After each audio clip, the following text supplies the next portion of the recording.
Bismillahirrahmanirrahim. Assalamualaikum warahmatullahi wabarakatuh. Allahumma sholli ala sayyidina Muhammad wa ala ali sayyidina Muhammad. Alhamdulillah pemirsa, salam jumpa kembali di program Kabar Petang edisi Senin 8 November 2021 bersama saya Fauzi Ihsan Jabir. Selama beberapa menit ke depan, kita akan membaca dan menelah berita paling menarik hari ini bersama narasumber yang berkompeten di bidangnya dan tentunya dalam sudut pandang Islam. Inilah Kabar Petang selengkapnya.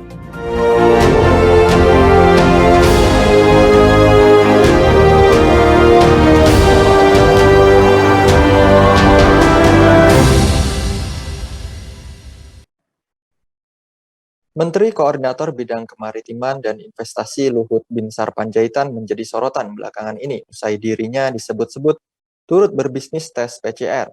Bisnis PCR Luhut itu dijalankan lewat PT Genomic Solidaritas Indonesia atau PT GSI. Di PT GSI, Luhut disebut memiliki saham secara tak langsung melalui dua perusahaan tambang yang terafiliasi dengannya, yakni PT Toba Sejahtera dan PT Toba Bumi Energi.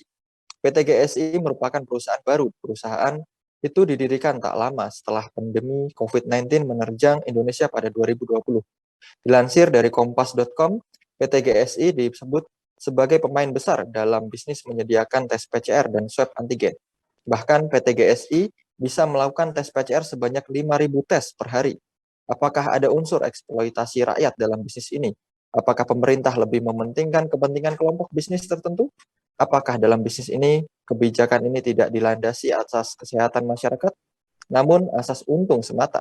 Pemirsa, untuk membahasnya kami terhubung dengan Bung Rizky Awal, seorang pengamat kebijakan publik. Assalamualaikum warahmatullahi wabarakatuh, Bung Rizky Awal. Waalaikumsalam warahmatullahi wabarakatuh, Bung Ihsan. Baik, bagaimana kabarnya, Bung Rizky Awal? Dengan kondisi kita masih dalam wabah ya, kondisi wabah, mudah-mudahan kondisi ini segera berakhir. Kita doakan bersama. Amin. Amin.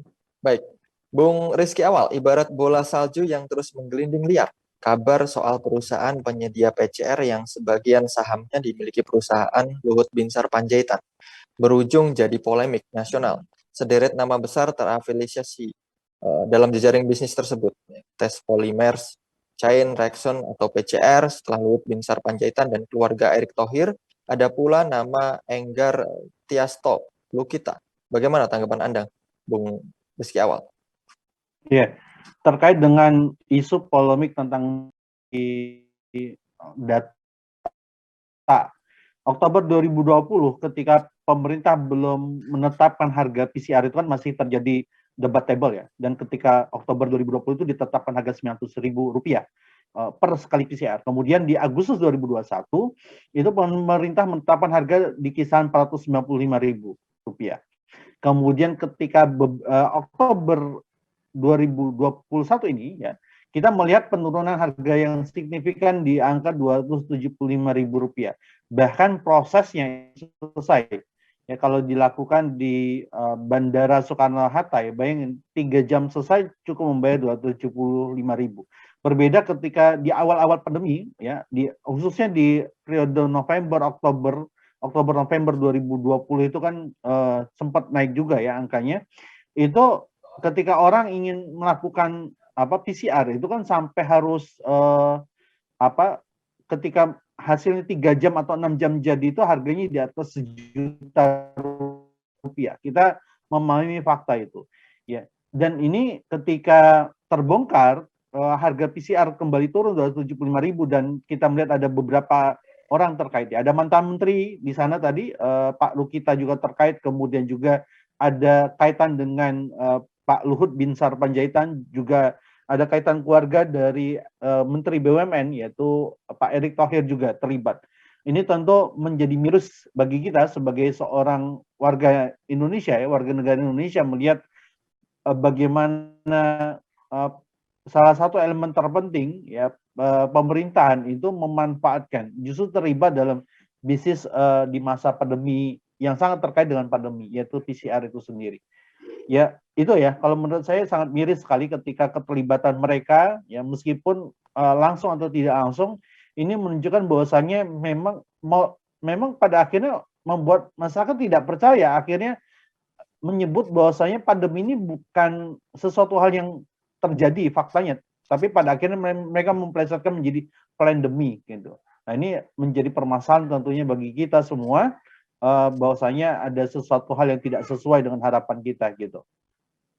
Baik, Bung Rizky Awal. Bung Rizky Awal, terkait tadi disebutkan oleh Bung Rizky Awal, adanya perubahan ya tarif, terus juga naik turunnya perubahan tarif pemeriksaan PCR. Bagaimana tanggapan Bung Rizky Awal terkait dengan itu, dan sebenarnya berapa rupiah uang yang berputar dalam bisnis kesehatan tersebut, Bung Rizky Awal? Ya, menurut dari beberapa komunitas ya masyarakat, misalnya ada data dari komunitas polisi masyarakat sipil untuk kesehatan dan keadilan, BHI, kemudian lapor COVID, hingga juga Lokataru mencatat setidaknya ada lebih dari 23 triliun rupiah ya uang yang berputar dalam bisnis ini. Artinya ini dari bisnis ketika masyarakat harus membayar untuk tes PCR ketika naik kendaraan atau mereka memeriksakan ulang kesehatan mereka ya, supaya dinyatakan negatif, mengetahui hasilnya cepat atau tidak. Dan ini sesuatu yang wow ya. Tadi kalau dinyatakan di awal perusahaannya Pak Luhut ya, keluarganya Pak Luhut itu 5.000 per hari, artinya kalau kita ngambil untung sebenarnya kompensasi dari ketika 900.000 rupiah ditetapkan harga PCR itu harga reagen plus juga APD itu kurang lebih di angka 20% dari nilai itu. Artinya cukup pembayaran itu 180 sampai 250.000 rupiah. Dan selebihnya itu kan biaya distribusi segala macam. Artinya ada kelebihan yang fantastis. Bayangin ya, kalau ambil untungnya 300.000 rupiah saja ya, ketika harganya 900.000 tuh 300.000 rupiah kali 5.000 tes PCR per hari, ini sesuatu hal yang wow ya. Dan secara logika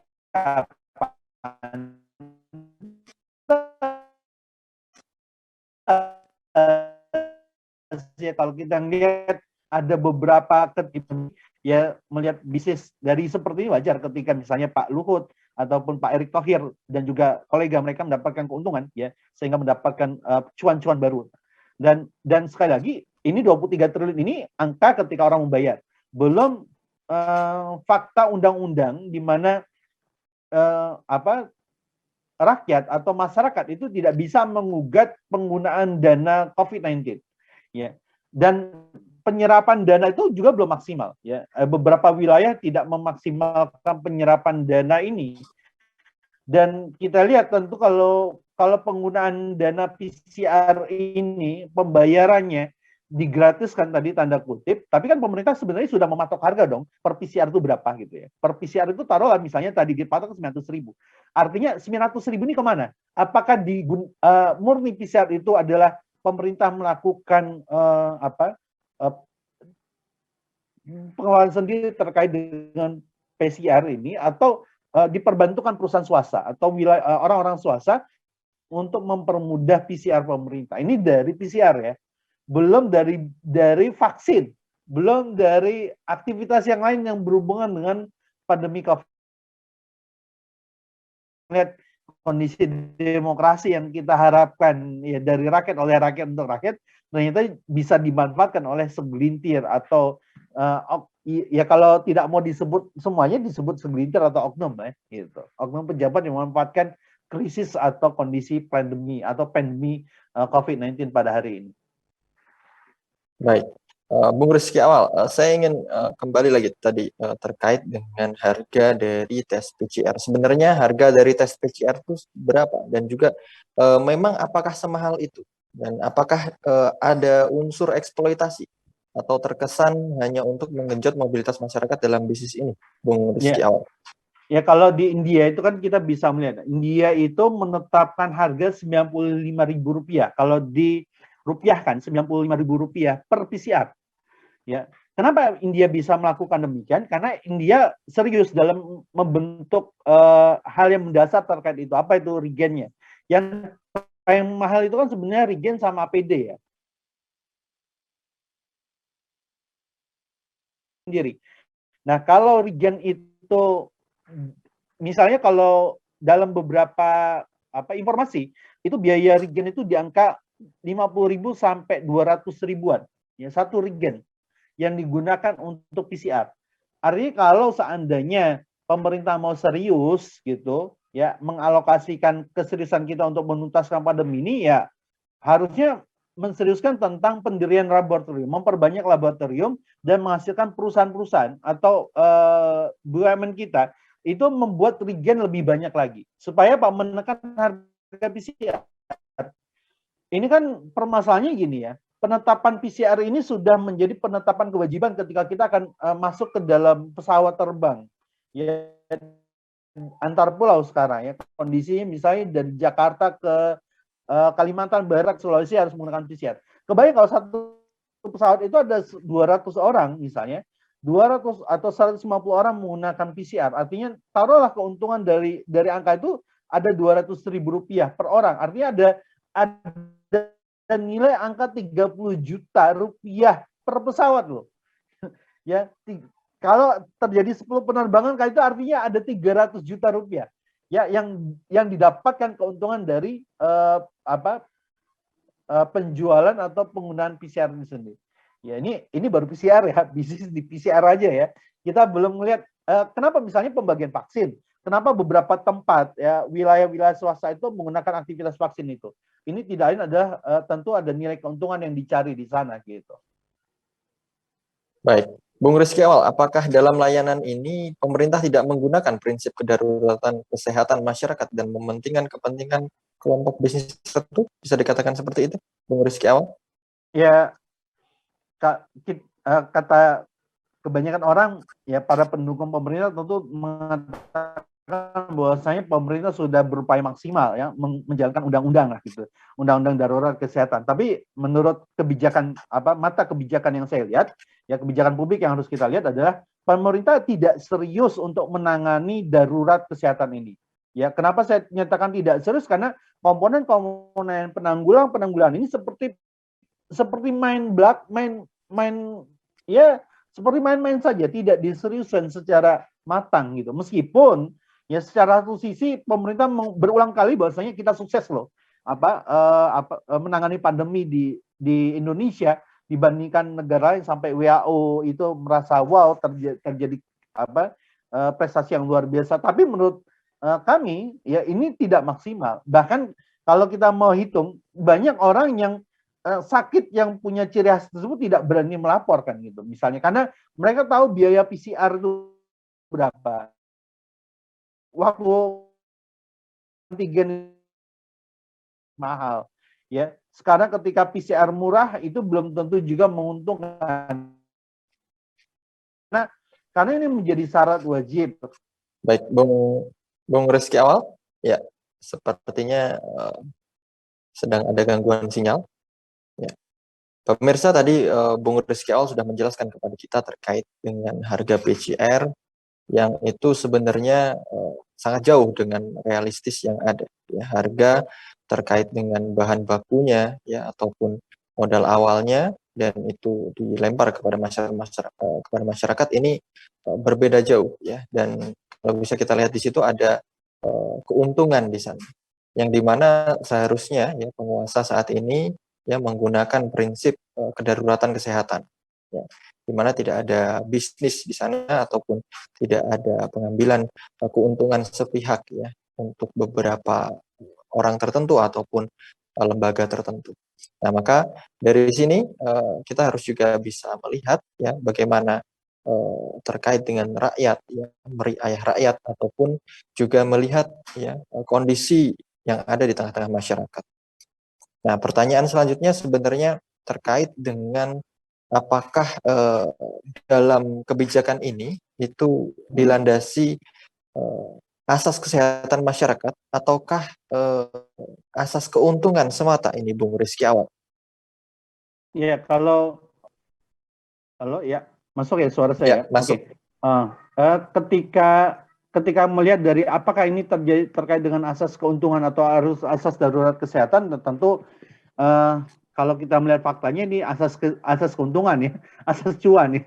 Ya, karena tentu ketika orang melihat bisnis PCR, ya, ketika inilah yang kita katakan ketika demokrasi ini di mana tidak melakukan pembatasan tugas kepada para pejabat atau penguasa, itu maka penguasa itu bisa melakukan komunikasi, melakukan kroni, ya, berkompromi untuk membangun bisnis di masa pandemi ini gitu ya. Karena tentu ketika seseorang pejabat itu masih terkait dengan perusahaannya, padahal dia punya tanggung jawab besar untuk ngurusi urusan rakyatnya, maka tentu bukan asas kesehatan yang didapatkan, tapi asas keuntungan. Sekali lagi, inilah kelemahan demokrasi, Bung Fauzi ya. Ketika pemerintah pejabat itu punya pekerjaan lain di samping mengurusi rakyatnya, ya, maka wajar kalau kita ngeliat tadi kalau bisnis PCR ya, beberapa koran Tempo itu membahasnya, Detik juga membahasnya, ya, beberapa media massa sudah mengangkat tentang bisnis cuan PCR oleh para menteri ini sendiri. Ini menurut kami ya ini sungguh sangat ironis tentunya gitu loh. Dan pertanyaannya adalah kita masih percaya dengan pemerintah yang melakukan kekerabatan dengan para pengusaha ini gitu. Apakah kita masih berharap penuntasan kasus pandemi ini selesai cepat atau pandemi ini akan terus lama ya kondisinya ketika ternyata kita belum sungguh-sungguh menerapkan darurat kesehatan yang ada. Baik, Bung Rizky Awal, terakhir terkait dengan tanggapan dari Bung Rizky Awal mengenai alam demokrasi. Lantas, apakah kebijakan politik di alam demokrasi ini rentan sekali, Bung Rizky Awal, terkait dengan kecurangan penguasa dan korporasi? Dan apakah sikap pejabat yang mengintai seluruh lini bisnis adalah hal yang lumrah di alam sih?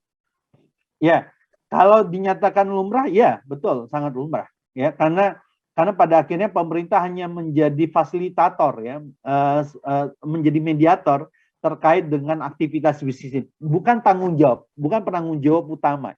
Kalau seandainya pemerintah dari awal itu membackup semuanya dalam arti kata membangun infrastruktur yang benar, gitu ya, kemudian untuk memberhentikan atau menghentikan bagaimana agar pandemi ini segera berakhir.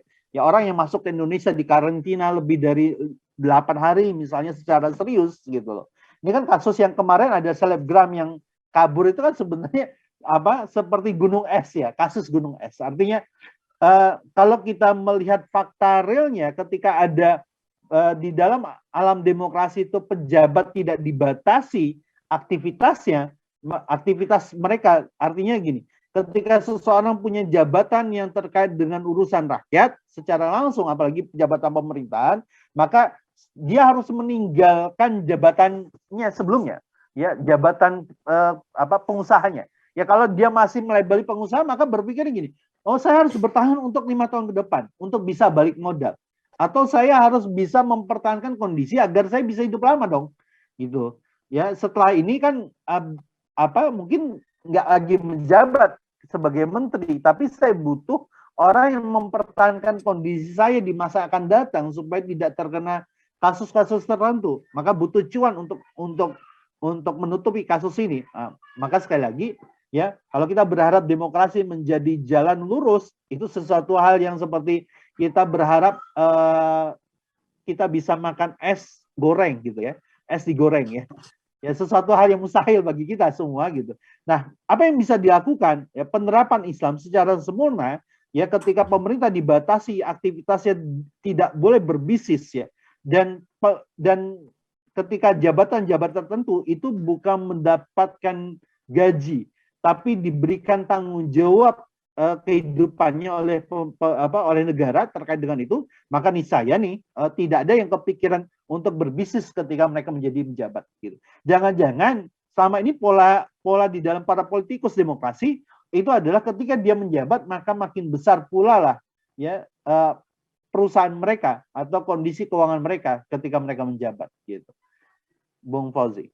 Baik, terima kasih Bung Rizky Awal selaku pengamat kebijakan publik yang sudah menjadi narasumber kita di program Kabar Petang kali ini. Pemirsa, program Kabar Petang, semoga Anda semua mendapatkan manfaat yang sangat banyak dari program kita. Jangan lupa sampai bertemu kembali di program yang sama, di jam yang sama, di channel yang sama.